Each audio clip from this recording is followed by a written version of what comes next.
Mengapa gunung bisa meletus? Letusan gunung merupakan peristiwa yang terjadi akibat endapan magma di dalam perut bumi yang didorong keluar oleh gas yang bertekanan tinggi. Peristiwa ini berhubungan dengan naiknya magma dari dalam perut bumi. Aktivitas magma yang mempunyai suhu yang sangat tinggi di dalam perut bumi berusaha keluar sehingga dapat terjadi retakan-retakan dan pergeseran lempeng kulit bumi. Magma yang keluar dari perut gunung berapi adalah gunung yang sedang meletus atau vulkanisme.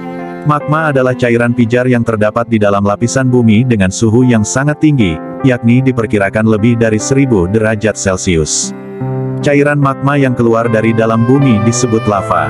Suhu lava yang dikeluarkan bisa mencapai 700 sampai 1200 derajat Celcius.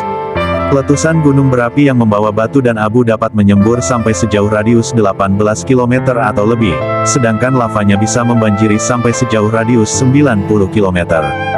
Jenis dan bentuk gunung api bermacam-macam karena derajat kekentalan dan kedalaman magma terbentuknya gunung api berbeda-beda. Gunung api meletus terjadi akibat endapan magma di dalam perut bumi yang didorong keluar oleh gas yang bertekanan tinggi. Dari letusan-letusan seperti inilah gunung api terbentuk. Hasil letusan gunung berapi berupa gas vulkanik, lava dan aliran pasir serta batu panas, lahar, tanah longsor, gempa bumi, abu letusan, awan panas. Letusannya yang membawa abu dan batu dapat menyembur dengan keras hingga sejauh radius 18 km atau lebih, sedang lavanya bisa membanjiri daerah sejauh radius 90 km. Letusan gunung berapi bisa menimbulkan korban jiwa dan harta benda yang besar hingga sampai ribuan kilometer jauhnya dan bahkan bisa mempengaruhi putaran iklim di bumi ini. Tidak semua gunung berapi sering meletus. Gunung berapi yang sering meletus disebut gunung berapi aktif. Berikut adalah 5 penyebab gunung meletus. 1. Peningkatan kegempaan vulkanik. Faktor penyebab gunung meletus yang pertama adalah karena adanya peningkatan kegempaan vulkanik. Gempa vulkanik sendiri merupakan gempa bumi yang muncul akibat adanya aktivitas vulkanisme atau kegunung apian. 2. Pergerakan tektonik lapisan bumi.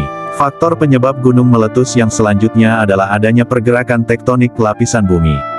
Pergerakan tektonik yang terjadi pada struktur lapisan bumi di bawah gunung, misalnya gerakan lempeng dapat menyebabkan meningkatnya tekanan pada dapur magma dan pada akhirnya akan membuat magma tersebut terdorong ke atas hingga berada tepat di bawah kawah.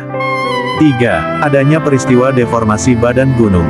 Faktor penyebab gunung meletus yang berikutnya adalah adanya peristiwa deformasi badan gunung.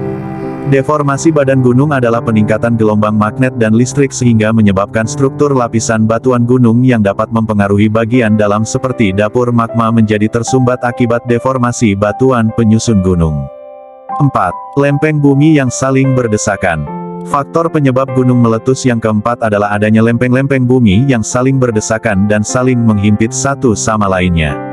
Hal ini akan menyebabkan tekanan yang besar dan juga dorongan ke permukaan bumi sehingga menimbulkan berbagai macam gejala tektonik lainnya. 5. Tekanan yang sangat tinggi. Faktor penyebab gunung meletus yang terakhir adalah adanya tekanan yang sangat tinggi. Penyebab-penyebab gunung meletus sebelumnya akan menyebabkan dorongan cairan magma untuk bergerak ke atas dan masuk ke saluran kawah dan keluar. Itulah sedikit penjelasan mengapa gunung bisa meletus. Semoga menjadi pengetahuan buat kita semua.